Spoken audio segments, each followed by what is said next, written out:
Picture the autumn of 1888, a thick, choking smog hangs heavy over the gaslit streets of London's East End in the district of Whitechapel, a place of desperate poverty and overcrowded slums. A shadow falls. A killer begins a reign of terror that will grip the world and create a mystery that still haunts us today. He was never caught, never identified. He was known only by the chilling name he gave himself, Jack the Ripper. Whitechapel was a brutal place to live, especially for women. Thousands were trapped in a cycle of poverty, many forced into street walking just to survive. It was from this vulnerable population that the Ripper chose his victims. The first, Marion Nichols, was found on August 31st.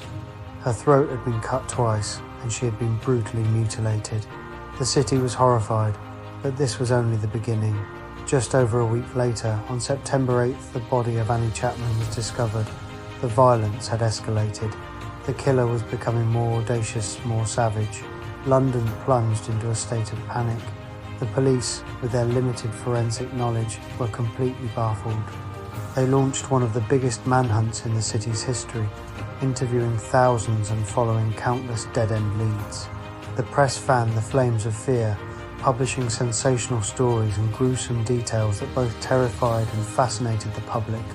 Things then took an even stranger turn.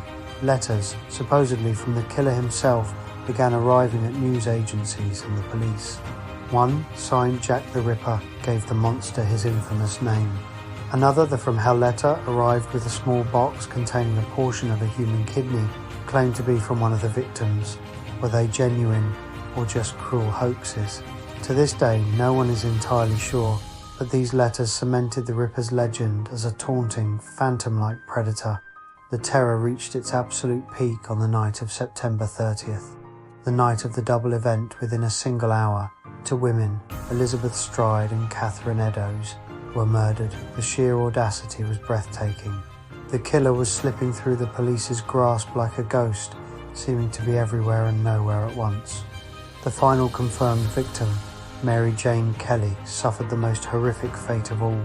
Discovered in her own room on November 9th, her death was a scene of almost unimaginable butchery, a final, gruesome act of defiance against the entire city.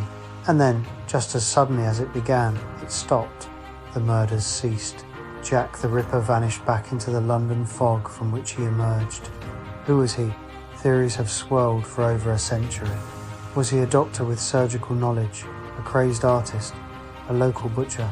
Even a member of the royal family has been suspected. The list of potential suspects is long, ranging from barbers to lawyers, but not a single one has ever been definitively proven. The police files officially remain open. Jack the Ripper became more than just a murderer. He became a dark legend, a symbol of the unknown horrors that can lurk just beneath the surface of society. His identity is lost to time, a chilling question mark in the pages of history. While the mystery is captivating, it's crucial to remember the 5 women whose lives were stolen. It is their story, and the story of the terror that gripped a city, that ensures the name Jack the Ripper will never be forgotten. Thank you for watching. If you're fascinated by historical mysteries like this one, be sure to subscribe and hit that notification bell so you don't miss our next deep dive into the past.